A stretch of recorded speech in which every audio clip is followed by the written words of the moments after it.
Na na na na na na na na na.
Alléluia. Amen, amen. J'ai une grande joie d'être parmi vous ce matin. Je prends l'horloge derrière moi. Je bénis Dieu parce que nous avons passé quelques très bonnes minutes avec le Seigneur. Amen. Nous faisons pleinement confiance à Dieu. Merci au pasteur Anaclé. C'est un jeune frère que je respecte beaucoup. Ça fait longtemps que je l'ai connu et il sert le Seigneur. Et Dieu est en train de bénir ce ministère, que vraiment le Christ soit glorifié. Amen. J'ai juste quelques minutes, nous allons lire quelque chose dans la parole de Dieu. Je suis dans... Mon nom, c'est le pasteur Nzouzi. Peut-être qu'il y a d'autres qui ne me connaissent pas. J'ai vu ma fille qu'on s'était rencontrée une fois en Belgique. Que le Seigneur soit vraiment béni. Soyez vraiment bénis. Nous rendons grâce au Seigneur. Je suis dans le livre de Marc, disons Matthieu, le chapitre 9. Je lis quelques 2, 3, 4 versets. Verset 18 jusqu'au verset 21. La Bible me dit ceci. Tandis qu'il leur adressait ces paroles, voici un chef arriva, se prosterna devant lui et dit, ma fille est morte il y a un instant, mais viens, impose-lui les mains et elle vivra. Jésus s'éleva et le suivit avec ses disciples. Et voici une femme atteinte d'une perte de sang depuis 12 ans s'approcha par derrière et toucha le bord de son vêtement. Car elle disait en elle-même, si je puis seulement toucher son vêtement, je serai guéri. Amen, amen. Nous prions Dieu que tu bénisses ta parole. Voir tes enfants très tôt le matin avant toute autre chose. Ici à Kinshasa et partout ailleurs, en dehors de la RDC. Donner du temps à notre Dieu pour écouter ta voix et prier. Nous sommes fortement marqués. Nous prions, Seigneur, que cet homme te loue, te bénisse. Que tu honores notre Dieu ce matin, la foi de chacun, au nom de Jésus-Christ. Amen. J'aime beaucoup ces passages. Si vous lisez très bien ces textes, il y a deux aspects importants que moi j'appelle deux miracles. Je crois que Dieu va le faire pour vous ce matin également. Ma vie moi-même est un miracle. Là où je suis né, comment je suis né, mon jeune frère Anacle connaît très bien. Mais ce que je suis aujourd'hui, c'est un miracle pour moi et pour plusieurs personnes. C'est pour dire que ceux qui se confient à l'Éternel, Dieu ne peut jamais les abandonner. Nous sommes devant une évidence. Cet homme a dit, ma fille est morte. Alléluia. Ma fille est morte. Mais ce monsieur a refusé d'aller enterrer sa fille. Mais il a demandé à Jésus, même en précisant, viens, impose-lui le main et elle vivra. Dans notre vie, il y a beaucoup d'évidences. Des choses où on peut dire, ça y est, c'est consommé, il n'y a plus rien à espérer. Alléluia. Il y a un collègue pasteur qui a été empoisonné. Malheureusement, c'est ça un peu la vie ici chez nous à Kinshasa. Même à l'église, c'est entré. Il était dans un grand hôpital en Europe, un hôpital américain vers l'Israël. On lui a dit, c'est déjà l'extrême stade, plus rien à espérer, même pas un produit rentre chez toi. Ces gens sont sincères, hein? Ils n'ont pas peur de vous dire la vérité. Rentre chez toi. Il a pleuré toute la nuit, il a prié à Dieu. Mais on m'a dit hier, un homme qui a un cancer, le dernier stade, ça fait des douleurs atroces. Mais la nuit, il dormait, il se voit traverser une route. Quelqu'un lui a dit, hey, monsieur, rentre. Il va se réveiller. Alléluia. Plus de douleurs. Il a pris son volant, il est sorti. Dis amen bien. Ça dépasse la compréhension des hommes. Ce sont des choses ce sont des condamnations qui disent, fini, il n'y a plus rien. Mais nous, on a prié pour dire, Seigneur, fais grâce à cet homme. Dieu a écouté la prière. Amen, amen. Nous qui sommes enfants de Dieu, ayons deux façons d'entendre ce que les hommes disent et ce que Dieu dit. Voyons de deux façons. Qu'est-ce que les hommes disent, mais qu'est-ce que Dieu dit? Les hommes peuvent dire, ça y est, c'est consommé, il n'y a plus rien. Mais qu'est-ce que Dieu dit? Parce que la dernière réponse, c'est Dieu. Amen, amen. La dernière réponse, c'est Dieu. Ce n'est pas fini. Une femme atteinte d'une perte de sang, si c'est ta Bible soulignée, la petite phrase, s'approcha par derrière. Quand j'ai lu ce passage de plusieurs, je disais, ah, ça c'est la vie de plusieurs personnes dans notre pays. Il n'a pas voulu que Christ puisse le voir, ni que Christ puisse le toucher, que les hommes ne puissent même pas le voir. Pourquoi? C'était la honte. Combien de gens aujourd'hui sont dans la honte? La honte voulue par des hommes. La honte voulue par nos familles. Elle marchait la tête baissée, le visage est couvert parce qu'elle était honteuse. S'il y a la honte dans ta vie, c'est lui qui est devant vous là. Nzouzi, je connais la honte. Alléluia. Né d'une famille la plus pauvre, vécu dans un quartier pauvre, à cause de cela, maltraité, malmené par des gens. Je reste comme ça dans mon coin, on vient, on me prend, on me soulève et paf, par terre. Je n'ai que mes yeux, mes larmes pour pleurer. Pas de considération, pas de respect. Mais ce que nous sommes aujourd'hui, si je rentre dans mon quartier là, papa connaît très bien, les gens baissent les visages. Dieu sait ôter la honte.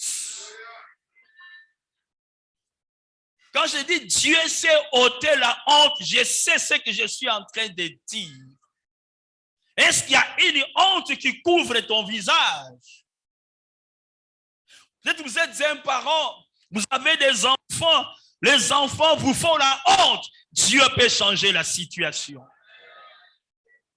J'ai eu la grâce d'avoir 7 enfants. Le premier, ce sont des filles. Les 3 premiers sont mariés. Ça sera aussi ton cas. Dis amen bien.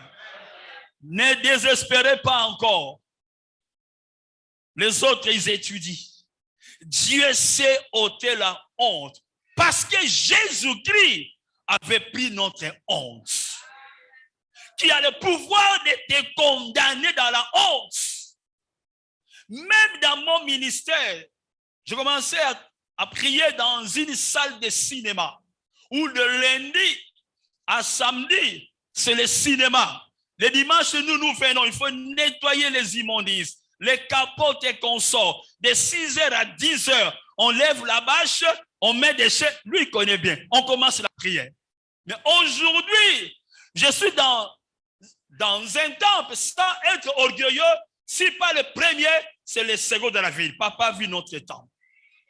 Dieu peut ôter la honte. Parce que Jésus-Christ a pris notre honte. S'il a accepté la confusion, l'opprobre, on a craché sur lui. On l'a injurié. On se moquait de lui. Pour que les moqueries, les injures, la dévalorisation quitte ta vie et que tu vives la gloire. Écoutez, le royaume des cieux, nous attendons la gloire à venir, mais les prémices, nous en avons encore ici. Moi, je crois, Dieu peut nous aider à vivre encore les prémices. Juste, je ne sais pas, mais le petit rien du royaume des cieux ici. Parce que Jésus-Christ est vivant, dit amen bien. Qui a droit de te condamner? Je dis personne. Qui a le pouvoir de condamner ta vie? Je dis personne. J'ai donné en mariage une dame de 60 ans. Tu peux l'imaginer? En robe blanche. Dieu sait changer l'histoire de quelqu'un. Cette femme était à Kananga et monsieur est venu demander sa main, mais les familles, comme vous savez, ils ont compliqué la situation, ça n'a pas marché. L'homme s'est révolté, il est allé au couvent. Ah, l'homme est allé au couvent se faire prêtre parce qu'il n'a pas supporté ça. Et là aussi, ça n'a pas marché. Il est sorti, il a trouvé un travail, il a trouvé un très beau boulot. Il travaille. Un jour, il vient dans sa maison, il trouve sa femme avec un autre homme. Il dit, c'est quoi la vie? Il quitte Lubumbashi, il descend à Kinshasa. Un jour, papa Naglé, Le monsieur était sûr, il était en ville. Il voit une dame. Il dit, est-ce que ce n'est pas Alphonsine? Il s'approche doucement. Il prend par la main. Alphonsine, tu es marié? Non, je ne te lâche plus. Je ne te lâche plus. Et j'ai béni ces mariages. Ils sont heureux aujourd'hui. Ce qui t'appartient, le diable peut chercher à arracher ça, mais Dieu sait comment les récupérer. 60 ans, marié. Dis amen, très bien. Dieu sait ôter la honte. On ne peut pas te condamner à la honte. Tu n'as pas d'enfant. Moi, j'ai prié pour une famille, 19 ans de stérilité, Dieu a opéré un miracle. Qui doit te condamner? Personne. Le temps de Dieu est différent de celui des hommes. Laissez les hommes parler contre ta vie. Laissez-les parler contre ta famille. Laissez-les se moquer de vos enfants. Laissez-les parler, raconter. Laissez-les.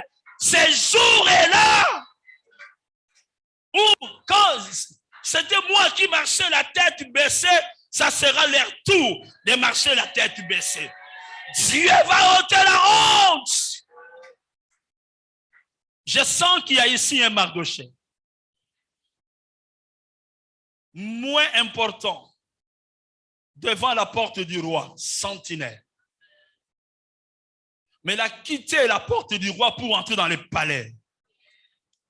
Dieu étendra sa main. Il t'accordera la grâce.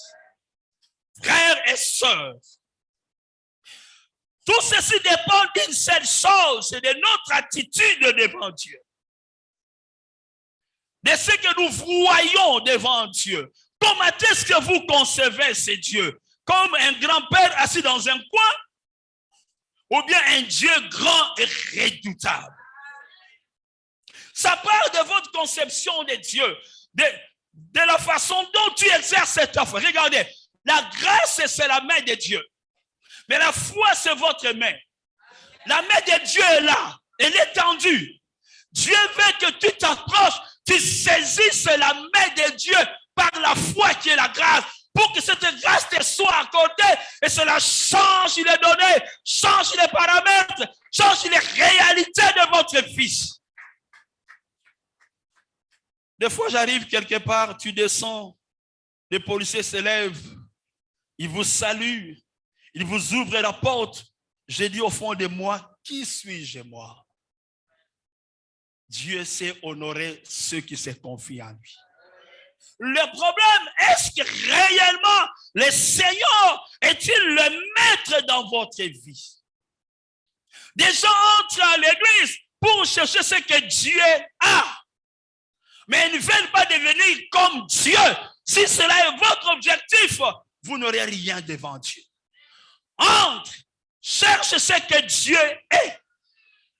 Accroche-toi à Jésus. Pour voir en toi les marques de Christ. Tu parles comme Christ, tu agis comme Christ, tu marches comme Christ. Tout ce que tu fais comme Christ, le reste, ça va couler. Personne ne peut être en Christ sans manquer ce que Christ est. Non. Le problème, c'est nous. Comment est votre attitude face à ces dieux?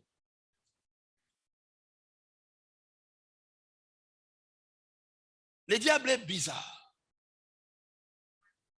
Vous savez, lorsque vous voulez regarder, suivre ce que le monde dit, ça va vous compliquer la tâche pour rien. Une maman qui n'a pas d'enfant, on raconte. Non, il n'a pas d'enfant. C'est tout le monde qui en parle. Et là, il y a un enfant. Car seulement un seul enfant, qu'est-ce qu'il attend? Mais qu'est-ce que vous voulez, vous?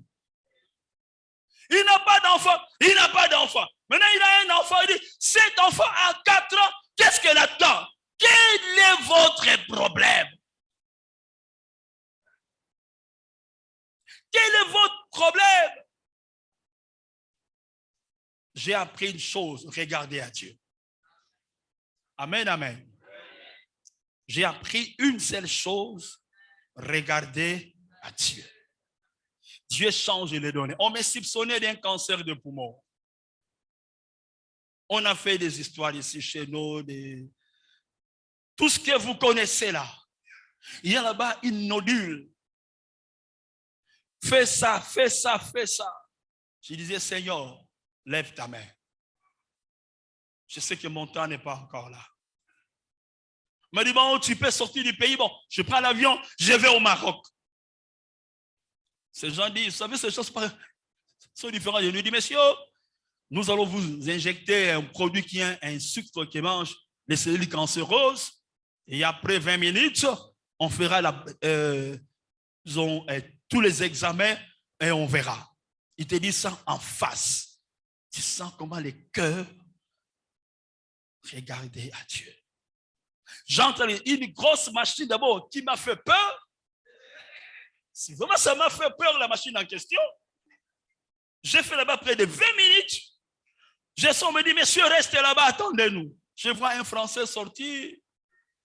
Il dit, monsieur, oui, il y a une nodule, mais cette nodule est sans gravité, rentre chez toi.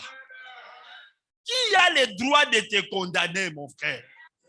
Si Dieu ne m'a pas condamné, ce ne sont pas des hommes. Si Dieu n'a pas ouvert le séjour des morts, ce n'est pas un oncle, ce n'est pas une tante, ce n'est pas un homme, ce n'est pas un Dieu de ce monde. Je partirai lorsque le temps de Dieu arrivera. Mais si ce n'est pas Dieu, non! Que Dieu te fasse sortir de la honte. Je n'ai pas assez de temps, je peux beaucoup parler. J'aimais étudier, frère. Parce que par la grâce de Dieu, j'ai de l'intelligence. Mais qui va t'aider à étudier? Moi, j'ai de faire connaître. J'ai attrapé une bourse sans demander. Je vais voir un blanc, un Suisse. Je vais servir le Seigneur. J'ai attrapé l'inscription à la faculté de théologie. Je manque la bourse. Même pas une question. Il ne m'a jamais vu, jamais connu. Il entre dans sa chambre et dit, prends ce numéro, envoie ça à l'université. J'ai besoin de leur numéro de compte en Europe. Je vais virer l'argent. Je me suis dit, lorsque Dieu a un plan pour vous, que les gens montent, qu'ils descendent. J'avais beaucoup d'argent à l'université.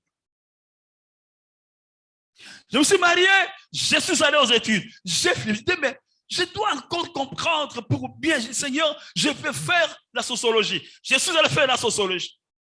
J'ai fini ma théologie, j'ai fait la sociologie, je termine.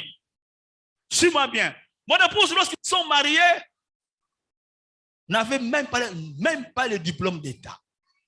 J'ai dit, moi j'ai 2 diplômes universitaires, toi, tu rentres à l'école. Elle fait le test et on l'a admis en 5e année des humanités de chez nous ici.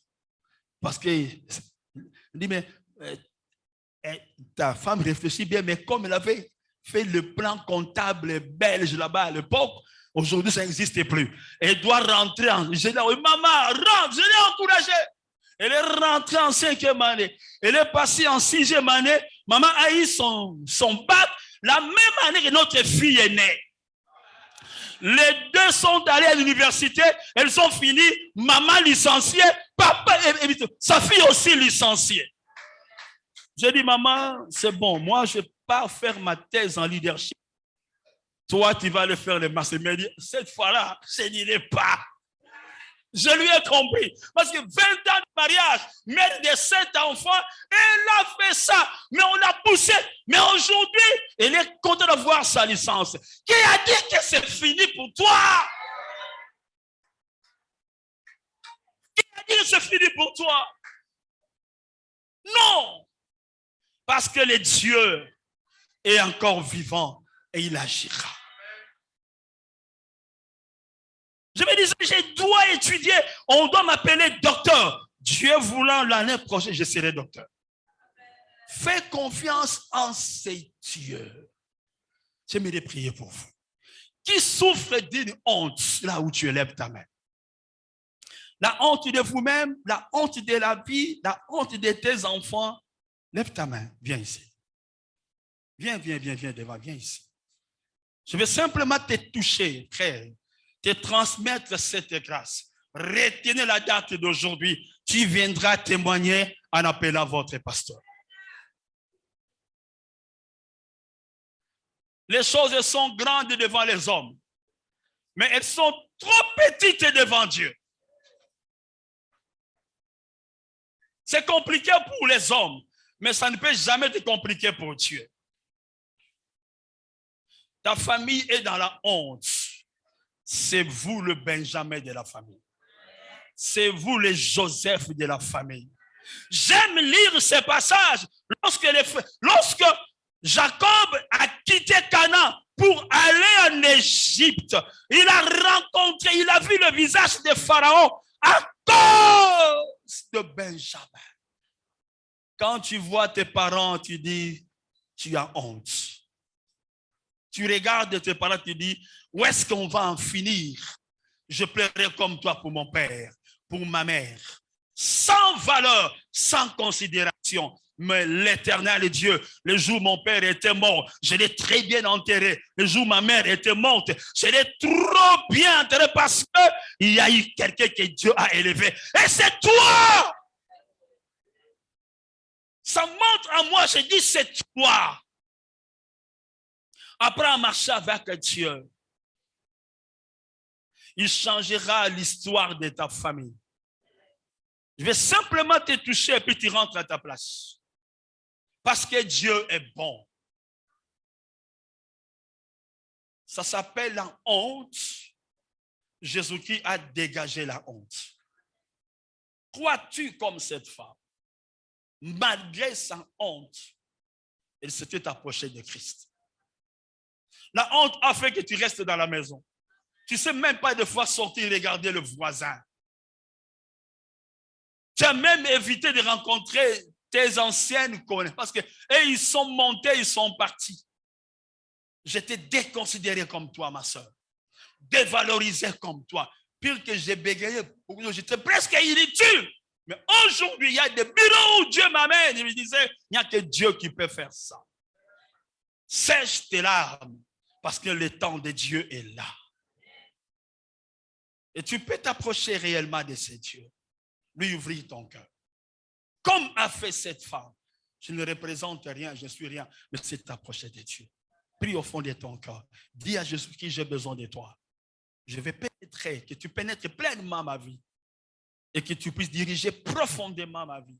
Il étendra sa main, il te soutiendra. Prie au fond de votre cœur. Merci Jésus. Je vais simplement te toucher, te transmettre une grâce. Retenez la date, tu témoigneras les miracles de Dieu. Merci Jésus. Fais grâce à ta fille, Seigneur. Merci notre Dieu. Jésus. Merci Seigneur.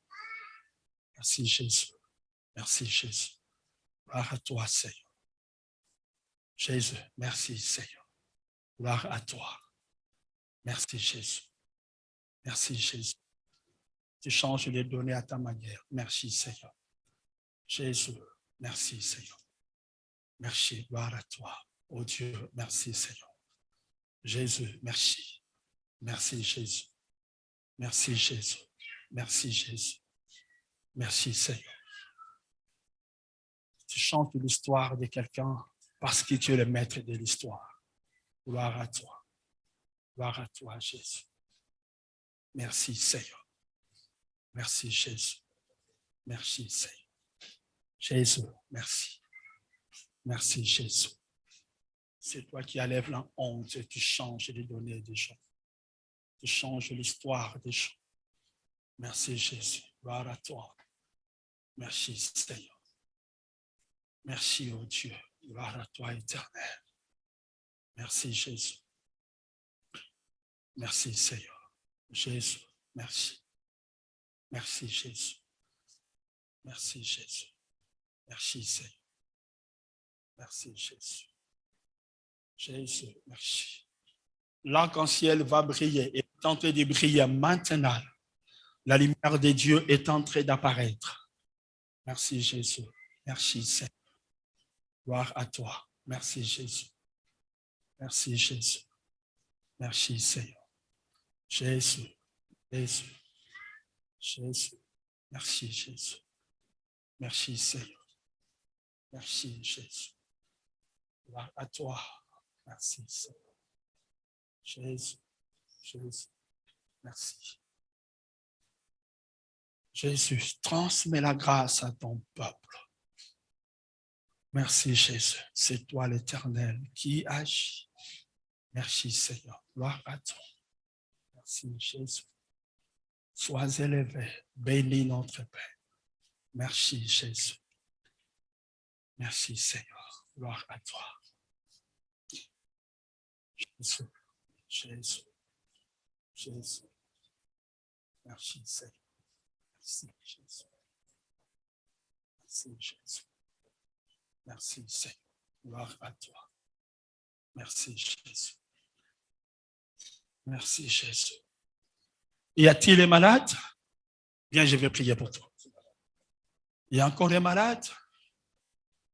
Viens. On t'a condamné par la maladie, tu viens. Viens, je vais prier pour toi. Merci Jésus. Merci Jésus. Touche là où tu es malade.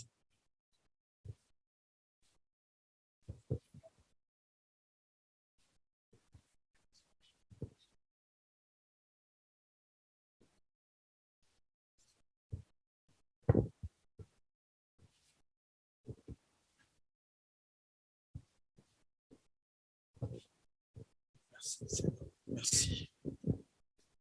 Reçois la guérison de Dieu. Lâche sa vie. Lâche au nom de Jésus. Merci Seigneur. Lève ta main Dieu. Lève ta main Jésus. Confonds l'adversité et agis par ta puissance.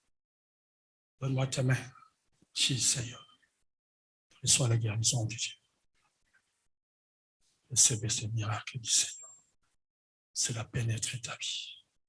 Au nom de Jésus. Jésus, étends ta main, Seigneur. Reçois ce miracle. La guérison du Seigneur. Viens, Jésus. Viens, Seigneur. Viens, Jésus. C'est toi, le Dieu qui guérit. Merci. Merci, Jésus. Jésus. Merci, Seigneur. Tu es Dieu, notre roi. Merci, Seigneur. Merci, Jésus. Gloire à toi, Jésus. Merci, Seigneur. Tu as confondu les mots. Étends ta main, Jésus. Toi, le Dieu qui guérit. Au nom de Jésus. Est-ce que tu peux acclamer Dieu?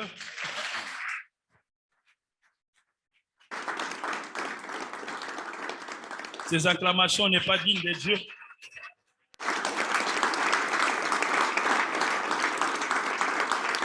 Gloire à Dieu.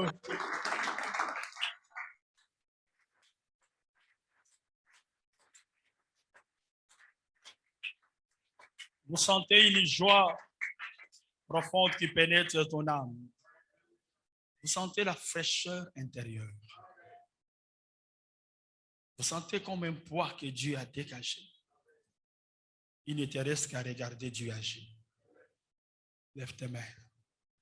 Éternel notre Père, le Dieu qui règne, le Dieu qui agit, le Dieu qui bénit. Le monde passe, les hommes changent, mais toi, Dieu, tu demeures le même. Je lève ma main pour bénir cet ensemble. Père, merci parce qu'il y a ici un Mardoché. Merci Jésus parce que tu agis. En sortant de ces lieux, notre Père, la gloire te revienne parce que le monde verra l'éclat de ta gloire sur ton serviteur. Je bénis notre Dieu, ton nom, Père, ce matin. Que la fraîcheur de cette matinée les accompagne et que la gloire de l'Éternel Dieu les soutienne, Jésus. Je bénis ton serviteur éternel et toute son équipe. La grâce de Dieu éternel soit pleinement et profondément accordée. Merci parce que qui entrera à ces lieux va rencontrer ton nom et ta gloire et proclamera, Père éternel, tes œuvres. Toi, le Dieu qui nous accompagne, accompagne Dieu ton œuvre au nom de Jésus-Christ. Amen. Voilà, que le Seigneur vous bénisse. Merci beaucoup. Na na na na na.